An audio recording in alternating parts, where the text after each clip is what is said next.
Halo, selamat datang di Samaritan Voice Log, yang mana gue akan ngebahas tentang yang ada di thumbnail video gue tadi ya. Dan dia tentang judul gue ini, gue ngebahas orang yang tidak percaya COVID itu tidak apa-apa gitu. Yang menurut gue sih memang gak apa-apa sih orang gak percaya COVID, gak masalah. Dan gue juga tidak ada masalah dengan orang-orang seperti itu. Tapi ada tapinya nih. Gue sih cukup bermasalah sama orang yang gak percaya COVID, tapi cari masalah dengan orang yang percaya COVID. Maksud gue dia sampai sampai bener-bener ngeledekin orang-orang yang percaya COVID. Jadi kayak ngasih ya kayak manasin lah ya. Jadi kayak dia kayak COVID tuh bohong segala macem lah ya. Intinya bikin orang-orang yang mungkin berada di tengah-tengah itu akan bingung gitu, percaya atau tidak tentang pandemi ini. Ya, yang mana seperti kita lihat akhir-akhir ini dua nama besar, yaitu Dr. Louis yang kemarin, yang ya notabene dia seorang dokter yang harusnya menyelamatkan pasien, ya kan. Gue nggak tahu sih itu usaha dia untuk mencari pamor atau mencari nama, gue nggak tahu dan gue juga nggak peduli.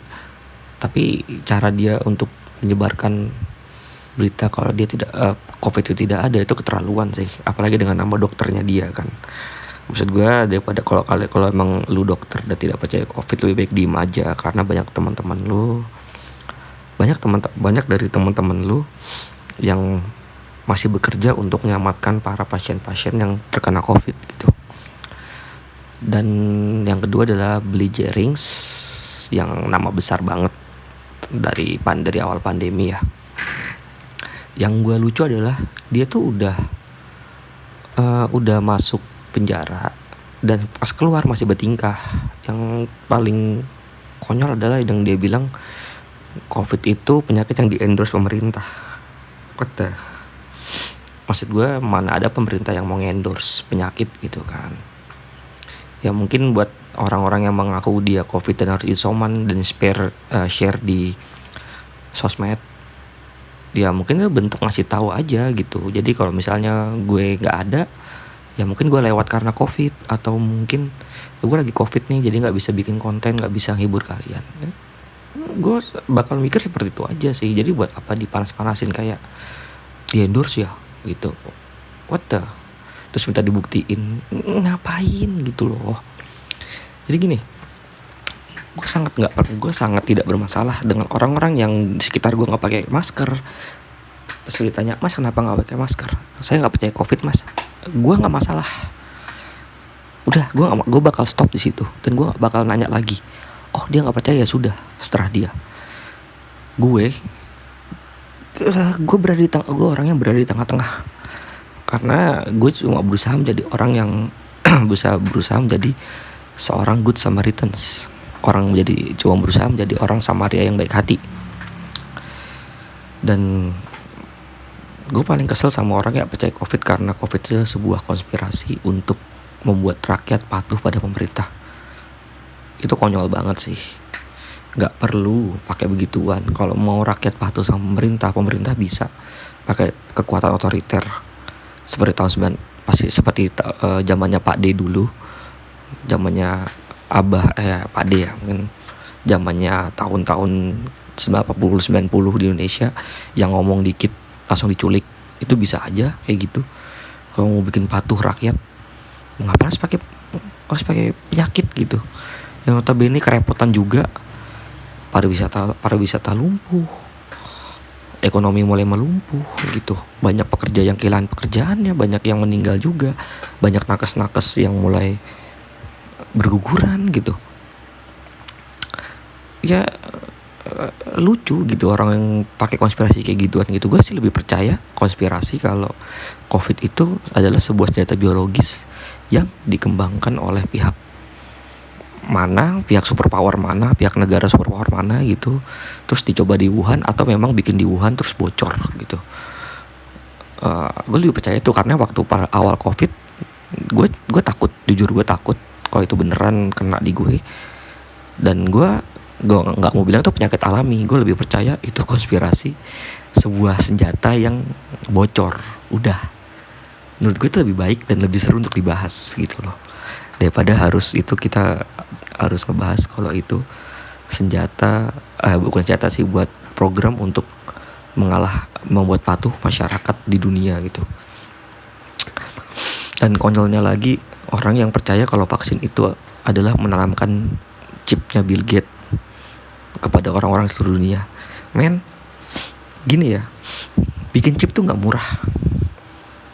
Dan Bill Gates juga gak bodoh gitu. Ketimbang dia bikin chip untuk mengendalikan orang-orang seluruh dunia, dia mending bikin chip untuk mengendalikan orang-orang pintar dan berpengaruh di dunia. Itu lebih baik. Jadi orang bodoh dibiarkan mati. Itu lebih baik loh daripada Bill Gates bikin chip untuk nyelamatin atau mengontrol orang bodoh yang mana gak ada gunanya. Jadi mendingan kalau gue jadi Bill Gates, gue mendingan kasih suntikan vaksin untuk orang-orang yang pintar, udah, yang berpengaruh. Jadi gitu. Jadi kayak udahlah, itu hoax. Oke. Konspirasi tentang COVID itu untuk mengontrol para masyarakat di dunia itu juga hoax. Jadi udah, stop di situ, jangan dibahas lagi. Oke. Kalau kalian mau bahas COVID itu sebuah senjata pemusnah massal atau senjata biologis, oke, gue bakal mau bahas dan itu bakal seru. Ya karena itu cuma buat sharing aja, buat iseng-iseng ngobrol gitu kan. Tapi jangan terlalu percaya juga ya, intinya tetap, karena itu konspirasi dan teori konspirasi belum ada yang terbukti gitu. Dan konspirasi itu jarang terbukti dan sangat jarang, dan bahkan masih remain misteri gitu, masih tetap misteri. Oke, kita skip di situ. Gue akan ngebahas lagi tentang orang yang gak percaya COVID. Jadi gini, buat orang yang gak percaya COVID nih, tolong kalian jangan manas-manasin orang-orang gitu. Kalian boleh gak percaya COVID, kalian boleh gak percaya dengan pandemi, kalian boleh gak ngelakuin protokol kesehatan, dan gue juga gak bakal peduli, gue gak bakal ngingetin lu gitu. Karena satu saat lu meninggal karena COVID, gue cuma oh ya udah gitu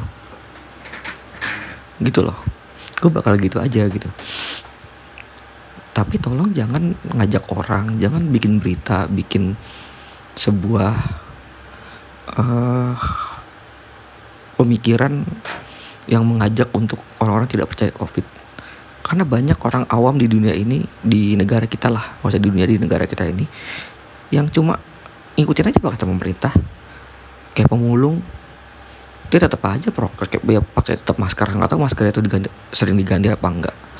Kan gitu, dia cuma ya udahlah gitu, udah percaya ada atau enggak, yang penting gue bisa makan, yang penting gue bisa kerja gitu. Dan buat kalian yang tidak percaya COVID, jangan suka ngeledekin orang yang menjaga kesehatan gitu. Maksud gue, dari sebelum adanya pandemi udah banyak kok orang yang menjaga kesehatannya dan peduli dengan kesehatannya gitu. Kalau kalian tanya gue di posisi mana, gue berada di posisi yang di tengah-tengah. Gini, gue di posisi dimana yang tidak mau mencampuri urusan kalian berdua, dan gue akan nonton aja gitu dan berusaha meluruskan biar kalian tidak terlalu jauh berdebat gitu. Karena gue jujur aja, gue nggak ngelakuin amat namanya prokes. Gue cuma pakai masker dan cuci tangan doang. Hidup sehat nggak juga gitu. Gue cuma ngelakuin nggak begitu jalani hidup sehat. Gue cuma gue masih merokok. Gue kadang-kadang cuma sering makan junk food juga karena murah tentunya dan diskon. Ya gue masih hal-hal yang tidak makan, terus minuman yang tidak sehat gue masih minum juga, seperti minuman botolan yang 4.000-an dengan yang minuman jeruk yang tidak jelas harga 3.000 4.000 gue minum. Menurut gue ya gue cuma berusaha untuk tidak begitu memikirkan tentang ini. Gue tetap jaga kesehatan gitu, tetap jaga kebersihan, tapi tidak bodoh dan tidak tidak teledor untuk ngajak orang untuk udah sih santai aja, nggak usah dipikirin covid mah gitu. Gue nggak bakal kayak gitu. Gue paling cuma ya kalau orang yang percaya covid gue bakal ngehargain dia gitu, karena itu dengan gue menghargai dia sama aja gue menghargai diri gue sendiri gitu, dan itu juga akan mengingatkan diri gue sendiri akan tentang menjaga kesehatan. Oh itu buat gue kayak gitu aja sih. Terus kalau gue ketemu orang yang nggak percaya covid, ya gue paling cuma tetap jaga jarak aja sih, karena gue nggak tahu kan dia lagi covid atau enggak gitu, karena kan nggak kelihatan. Ya gue tetap jaga jarak gitu, tetap ketemu seperti yang gue lakukan beberapa hari yang lalu, nganterin barang, terus menjadi tukang pos, jadi kurir orang penyakit covid, kurir barang-barang kayak obat-obatan gitu. Gue bantu mereka buat dia mencari uang dengan cara yang begitulah, yang agak riskan, tapi mau gimana, gue harus begitu untuk dapatkan uang gitu kan. Nah, buat yang percaya covid nih, kalian lebih baik tidak usah menanggapi orang-orang yang tidak percaya covid gitu. Buat yang percaya covid ya, nggak usah nanggepin lah orang-orang kayak gitu. Jadi kalau dia spill atau mengemukakan pendapatnya terus bilang covid nggak ada bla bla, ya udah yain aja mending. Dan kalau dia ngajak yang enggak itu buat nyoba segala macam, cuekin aja, udah biarin aja. Gini loh, kita udah capek mikirin gimana kapan kelarnya ini covid gitu. Dan beberapa dari kalian mungkin ada kan yang menganggur gitu. Dan ya pas gue lihat sih, beberapa orang yang nggak percaya covid itu rata-rata dari menengah ke bawah sih memang. Dan ada sih menengah ke atas tetap ada, cuma yang menengah ke bawah ini gue nggak wajarin. Dan gue nggak mau ngeblame mereka, nggak mau marahin mereka, nggak mau maki atau sebel sama mereka, nggak, gue nggak bakal mau. Karena gue mengerti posisi mereka aja udah. Mereka butuh uang, mereka harus keluar rumah, mereka harus cari makan untuk anak istri. Walaupun itu akhirnya dia pulang covid dan meninggal karena covid, gue tidak akan menyalahi, tidak akan meledek-ledek, gue tidak akan ngeblaming atau apa, enggak, gue bakal salut sama dia gitu. Karena ibaratnya dia lagi badai pun masih jualan gitu, masih cari uang gitu. Dan buat yang menengah ke atas nih, tolong ya, yang orang menengah ke atas tapi tidak percaya covid, tolong ya, gak usah cari masalah deh, udah lu kerja aja. Orang menengah ke atas kan, kalian kan masih pasti punya investasi, punya saving, kadang masih digaji walaupun kerja di rumah. Gak usah cari perkara deh, gak usah sok-sokan kerja di rumah mulu, bosen nih, gue pengen ngantor, gue pengen pulang kantor, pengen ngafe. Udah gak usah belagu, udah gak usah kayak gitu, udah lu kerja, cari uang yang bener, nikmatin aja, udah. Bersyukur lu punya pekerjaan walaupun harus kerja di rumah dan membosankan. Iya memang membosankan kerja di rumah gitu loh, tapi ya sudahlah, kita kan sama-sama berusaha untuk menyudahi covid ini gitu. Jadi buat kalian yang menengah ke atas tidak percaya covid, please don't do anything stupid and don't tell something stupid. Udah lu kerja aja, fokus cari uang, udah. Oke. Dan buat yang percaya covid, gue respect sama kalian semua dan gue menghargai kalian semua. Tapi tolong jangan manas-manasin juga. Ini banyak juga nih yang percaya covid, tapi manas-manasin orang nggak percaya covid dan nyalahin gitu. Karena beberapa dari mereka yang tidak percaya covid itu melakukan itu agar tidak panik gitu loh saat mencari pekerjaan, saat bekerja di luar. Dan itu mereka terpaksa udah gitu. Mereka kayak yang bodoh, covid bener apa enggak, gas, yang penting gue dapet duit. Lu pikir ke situ deh. Buat yang tidak percaya covid, jangan pernah nyalahin orang-orang jangan pernah ngeblaming atau nyalain orang yang tidak percaya covid. yang percaya COVID, tolong jangan ngeblaming orang yang tidak percaya COVID. Jangan terlalu ngeblaming lah, kecuali orang itu emang udah nggak bisa ditolong, kayak ngajakin untuk tidak percaya dan tidak untuk melakukan prokes. Itu mending lu boleh jauhin, lu boleh blaming dia. Tapi buat yang misalnya kalian lihat di video-video di Instagram atau di YouTube atau di Twitter segala macam sosial media lah, ngelihat orang-orang yang mungkin ngotot tidak percaya COVID dan dia tidak prokes, masih jualan atau masih bekerja atau masih ngamen atau apa, tolong jangan di blaming. Mereka cuma cari uang di situ. Tapi kalau kalian ada orang yang bebal, dia dia nggak prokes tapi cuma karena nggak percaya, ya sudah, kalian nggak usah blaming juga, biarin aja gitu. Kalian udah capek loh mikirin gimana ininya selesai, gimana gue harus tetap sehat dan tidak paranoid gitu kan. Ya kalau gue sih balik lagi, gue orang yang lebih ke nengah aja lah gitu, tetap menjaga kesehatan gue, tetap berusaha untuk tidak membenci salah satu dari kalian, tidak nyerang argumen kalian berdua. Gue cuma berusaha lurusin dan nengahin udah, karena gue mau cepat-cepat selesai. Gue juga bosen gitu ngelihat di Twitter atau di Instagram atau di Facebook segala macam sosial media atau di YouTube lah, kalian berantem untuk hal-hal yang tidak perlu, yang harusnya kita selesaikan bersama loh. Sumpah, kita tuh bersama-sama harusnya nyelesain ini gitu, mencari cara saling menjaga gitu. Itu sih, kalian berdebat untuk hal-hal yang tidak ada manfaat dan untungnya gitu loh. Ya ampun, udahlah, jadilah seperti biasa aja gitu. Kita udah cukup, negara udah cukup pusing dengan perdebatan kemarin antara Presiden Pak Jokowi dan Prabowo tentang pemilihan presiden. Kita udah cukup pusing dengan itu. Baru pandemi, aduh, dan kalian masih mau berantem gitu, masih mau nyalain orang. Yang salah tuh kalian yang berdebat ya, kalian tuh salah gitu. Kalian membuang waktu kalian malah cari penyakit. Dan gue cuma juga mau pesan nih buat para perangkat pertahanan negara ya, khususnya para perangkat pertahanan negara juga ya, pemerintah mungkin harus juga nih dikasih tahu gini, buat perangkat pertahanan negara, kalau misalnya ya, saya sangat menghargai Anda, saya sangat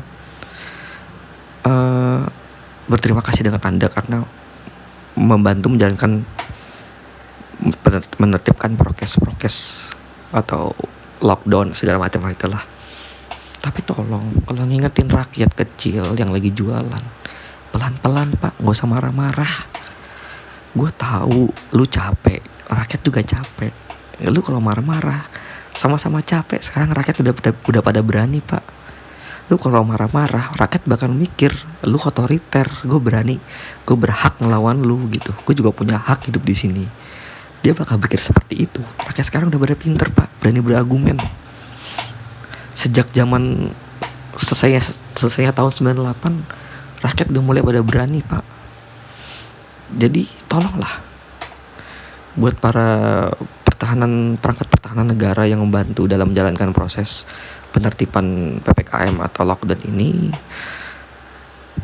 tolong lebih sopan, lebih manusiawi, biar rakyat tuh paham dan nurut gitu. Mereka kalau ditegur secara baik-baik nurut kok gitu. Atau dikasih solusi gitu buat pemerintah yang sekarang ini, ya mending daripada lockdown kalian tutup toko segala macam, terus roda perekonomian rakyat jadi rusak. Ya setahu gue punya sedikit ide nih, kenapa nggak diadain namanya reservasi kan. Jadi dikasih jam, misalnya di kafe ini harus ada waktunya untuk reservasi untuk beberapa orang maksimal, terus dia cuma bisa nongkrong 1 jam 2 jam, habis itu harus pulang. Itu lebih baik loh. Jadi usaha-usaha seperti kafe masih tetap hidup, masih bisa ngegaji karyawannya gitu. Itu lebih baik menurut gue. Menurut saya nih Pak pemerintah, itu lebih baik. Terus yang buat kaki lima nih, tolong disupport, maksudnya dikasih iklankan lah kalau mau belanja, kayak dikasih apa ya, iklan layanan masyarakat kalau mau beli makanan di kaki lima take away aja, dan atau dibantulah cara mereka untuk order online segala macem gitu, dibantu promosi gitu, dikasih tahu, dipasang di billboard atau di apa gitu, seperti kata-katanya mau jajan ke kaki lima order aja ke sini gitu kan, lebih rakyat jadi juga nggak keluar, dia bisa tetap makan kesukaannya yang di kaki lima di rumah gitu kan, di rumah makannya. Terus yang mau nongkrong juga bisa dikasih reservasi gitu.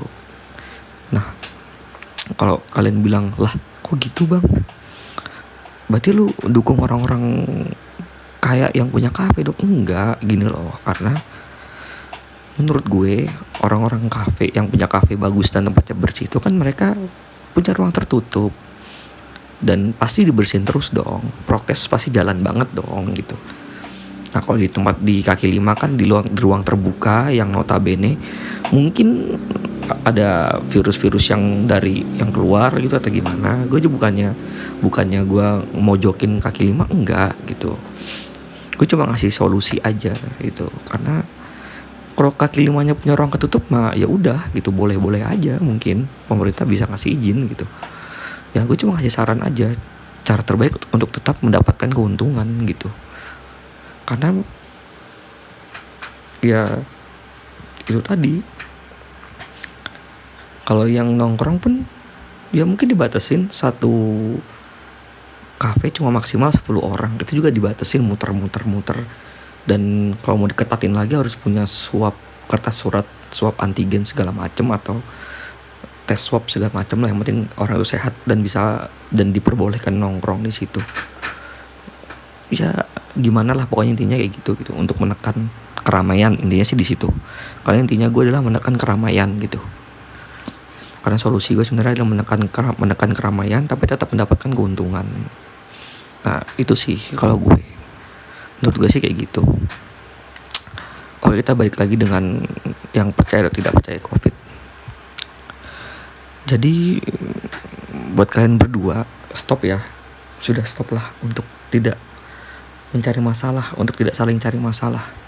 Mending saling menghargai aja lah gitu. Kalau kalian lihat teman kalian pakai masker segala macam, ya udah biarin aja, hargai dia jaga kesehatan dia kok gitu. Dan orang yang parno akan kebersihan kesehatan tuh ada kok di dunia. Beberapa orang di luar negeri ada yang malah sampai dia itu trauma akan bakteri, jadi tangan dia tuh nggak mau disentuh sama orang lain yang tidak pakai sarung tangan, dan dia akan sangat-sangat marah gitu, karena emang ada penyakit yang kayak gitu, ada gitu. Maksudnya penyakit yang cuma karena bakteri tangannya bisa rusak tuh ada. Mungkin dia pernah ngalamin terus sembuh dan akhirnya kapok dan trauma, itu ada gitu. Dan buat kalian berdua udahlah stop, jangan terlalu cari masalah, jangan saling berargumen keras untuk menentukan siapa yang benar. Yang paling benar adalah kita berdua bersama untuk menyelesaikan pandemi ini. Karena gini, buat orang yang tidak percaya COVID, mereka cuma pengen liburan, pengen nongkrong. Dan orang yang percaya COVID itu cuma pengen semuanya baik-baik aja, dan gue bisa kembali ke kehidupan gue yang normal, dan gue bisa kerja dengan normal lagi. Itu tujuannya sama kok, kita berdua itu sama, kalian berdua sama tujuannya kok gitu. Ya udah, daripada kalian capek-capek ngebahas siapa yang paling benar antara percaya atau tidak percaya COVID, believer or not believer and unbeliever, ya udahlah, ngapain? Ya lagian COVID juga bukan agama yang untuk dipercaya, itu cuma sains yang terbukti ada, ya sudah gitu. Kita nggak usah harus mengimani COVID itu ada gitu, karena COVID itu sebenarnya sains kan, lebih ke sains tentang virus, tentang penyakit yang mana misalnya diteliti itu ada, dan itu harus disembuhkan dan diperbaiki gitu loh. Kalau agama kan dari sananya kan ya menurut kepercayaan masing-masing. Buat kalian kan setiap agama yang memeluk agama kan sudah sempurna dari sananya. Sedangkan COVID kan, sedangkan virus atau tentang kesembuhan atau apa itu kan harus ini kan ya, harus melalui proses uji juga kan gitu, uji manusia gitu. Jadi tidak ada gunanya kita berantem untuk masalah siapa yang paling benar, ada atau tidak adanya COVID gitu. Mungkin itu aja yang bisa gue sampein. Gue sebenarnya masih banyak tapi gue capek juga mikirnya. Gue udah capek ngeliat, gue butuh hiburan juga di sosial media. Gue pengen lihat info-info liburan tempat wisata isinya orang berantem. Dan kalian juga pengen kan cepet-cepet ketemu dengan handai taulan saudara dan keluarga kalian di kampung atau di RT lain gitu atau apalah. Atau kalian juga pengen kan jalan sama pasangan kalian, pengen jalan sama gebetan kalian. Jadi stop untuk saling menyalahkan, stop saling untuk berargumen siapa yang paling benar. Kita semua yuk sama-sama menyelesaikan pandemi ini gitu. Kita nggak bakal akan selesai pandemi ini kalau kita berdebat gitu. Saling menghargai, saling menjaga itu lebih baik buat gue. Itu jalan tengah banget. Dan gue sebagai Good Samaritan, orang baik, orang Samaria yang baik di Good Samaritans, gue cuma berusaha menengahkan dan memberikan sedikit ide atau jalan keluar agar kita bisa menyelesaikan pandemi ini dan bisa tetap survive dan baik-baik saja di pandemi ini. Dan ya, itu aja dari gue. Terima kasih yang udah dengerin voice log ini. Kalian bisa berdiskusi juga di kolom komentar, nanti gue balesin. Dan buat kalian yang pengen gak setuju dan pengen maki gue langsung, kalian bisa datang ke Instagram gue di @greenonimus. Bisa langsung kesana aja. Dan terima kasih buat kalian semua yang udah dengerin. Semoga kita tetap sehat dan kita tetap survive, dan kita bisa menyelesaikan dan cepat melewati ini semua. Dan kita tidak akan bertengkar lagi demi kebaikan yang lebih baik, demi kebaikan yang lebih besar. Okay, I'm Samaritans. I'm logging off.